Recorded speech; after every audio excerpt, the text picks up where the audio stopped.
ನಮಸ್ಕಾರ ಸ್ನೇಹಿತರೆ, ಯೂಟ್ಯೂಬ್ ಬ್ಲಾಗ್ಗೆ ನಮಸ್ಕಾರ. ಯಾರೆಲ್ಲ ನೋಡ್ತಾ ಇದ್ರಿ ಸಬ್ಸ್ಕ್ರೈಬ್ ಆಗಿ. ಇವತ್ತು ಏನು ಗೊತ್ತಾ, ನಾನು ದಾವಣಗೆರೆಗೆ ಬಂದಿದ್ದೆ ಬೆಂಗಳೂರಿಂದ. ಇಲ್ಲಿ ಮಳೆ ಬಂದಿಲ್ಲ, ಅದಕ್ಕೋಸ್ಕರ ನಾಟಿನೇ ಹಚ್ಚಿಲ್ಲ. ಮಳೆ ಬಂದರೆ ಡ್ಯಾಮ್ ತುಂಬಿದರೆ ನಾಟಿ ಹಚ್ತಾರೆ.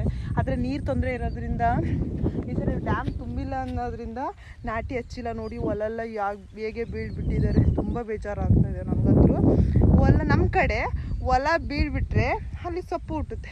ನಾವು ಹಳ್ಳಿಯಲ್ಲಿ ಯಾವ ಸೊಪ್ಪು ಕೊಂಡ್ಕೊಳ್ಳಲ್ಲ. ಈ ಥರ ಹೊಲದಲ್ಲಿ ಹುಟ್ಟಿದ್ದೆ ನಾವು ತಿನ್ನೋದು. ನಾನು ಇದುವರೆಗೂ ಇಲ್ಲಿ ಇರುವಾಗೆಲ್ಲ ನಾನು ಸೊಪ್ಪು ಕೊಂಡ್ಕೊಂಡಿಲ್ಲ. ಅದಕ್ಕೆ ಇಲ್ಲಿಂದ ಬೆಂಗಳೂರಿಗೆ ತೊಗೊಂಡು ಹೋಗ್ಬೇಕಂತ ಸೊಪ್ಪು ಕಿತ್ಕೊಂಡಿದ್ದು. ಯಾವ ಸೊಪ್ಪು ಸ್ವಲ್ಪ ಹೇಳಿ, ಕಿತ್ಕೊಂಡು ಹೋಗ್ಬೇಕಂತಲೇ ಬಂದಿದ್ದೀನಿ. ನಮ್ಮಕ್ಕ ನಾನು ಹೀಗೆ ಲೋಕಿಕೆರೆ ರೋಡ್ ಇದು ಯಾವುದು ಅಂದರೆ ನೋಡಿ, ಇದು ಅದು ಕಾಣ್ತಾ ಇದೆ, ಅದು ಹಿಂಗೆ ಹೋದರೆ ಲೋಕಿಕೆರೆ ರೋಡು. ಈ ಥರ ಹೋದರೆ ರಾಜರ ಕ್ಯಾಂಪು. ನಾವು ಸೆಂಟ್ರಲ್ಲಿ ವಾಕ್ ಮಾಡ್ಕೊಬೋದಲ್ಲ, ಹಾಗಾಗಿ ಗದ್ದೆಯಲ್ಲಿ ಸೊಪ್ಪಿತ್ತು. ಹಾಗಾಗಿ ಬಂದು ಕೀಳ್ತಾ ಇದ್ದೀವಿ. ತೊಗೊಂಡೋಗಿ ಬಂದಿದ್ದೀನಿ. ಮತ್ತು ಇನ್ನೊಂದು ಏನಂದರೆ, ನಾವು ಇಲ್ಲಿ ಸೊಪ್ಪು ಹೊರಗಡೆ ಎಲ್ಲೇ ಕೊಂಡ್ಕೊತಿನ್ನಲ್ಲ, ಇದನ್ನೇ ತಿನ್ನೋದು. ಬೆಂಗಳೂರಲ್ಲಿ ಮಾತ್ರ ಕೊಂಡ್ಕೊಂಡು ತಿನ್ನೋದು. ನಮ್ಮ ಅಕ್ಕ ಸೊಪ್ಪು ಕೀಳ್ತಾ ಇಲ್ಲ ಅಂತ ಬೈತಾ ಇದ್ದಲ್ಲ, ಬರೀ ವಿಡಿಯೋ ಮಾಡ್ತಾ ಇದೆಯಾ ಸೊಪ್ಪು ಕೀಳ್ತಾ ಇಲ್ಲ ಅಂತ. ನನಗೆ ನೆನಪಿರಲಿ ಅಂತ ಮಾಡ್ತಾಯಿದ್ದೀನಿ ಅಷ್ಟೇ.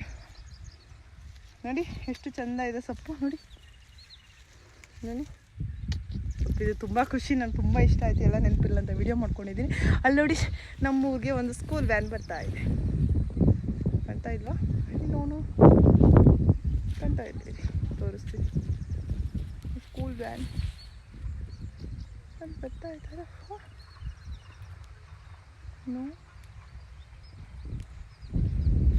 ಸ್ಕೂಲ್ ವ್ಯಾನ್ ಕಾಣ್ತಾ ಇಲ್ಲ, ಗೊತ್ತಾಗ್ತಾ ಇಲ್ಲ.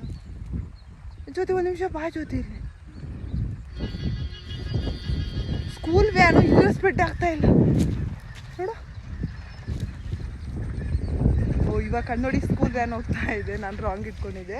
ಸ್ಕೂಲ್ ವ್ಯಾನ್ ಹೋಗ್ತಾ ಇದೆ ನೋಡಿ. ಇದು ರಾಜರ ಕ್ಯಾಂಪಿಗೆ ಹೋಗ್ತಾ ಇದೆ. ನಾವಿನ್ನೂ ಸೊಪ್ಪು ಕೀಳ್ತಾ ಇದ್ದೀವಿ. ಸೊಪ್ಪು ಕೀಳೋದಾಗಿಲ್ಲ. ಮತ್ತೆ ಸಿಗೋಣ ಈ ಬ್ಲಾಗ್ಗೆ. ಪ್ಲೀಸ್ ಫಾಲೋ ಮಾಡಿ. ನೆಕ್ಸ್ಟ್ ವಿಡಿಯೋದಲ್ಲಿ ತೋರಿಸ್ತೀನಿ. ನೋಡಿ, ನಮ್ಮೂರು ವಾತಾವರಣ ಆಗಿದೆ. ನನಗೆ ಹಳ್ಳಿ ಜೀವನ ಅಂದರೆ ತುಂಬ ಇಷ್ಟ.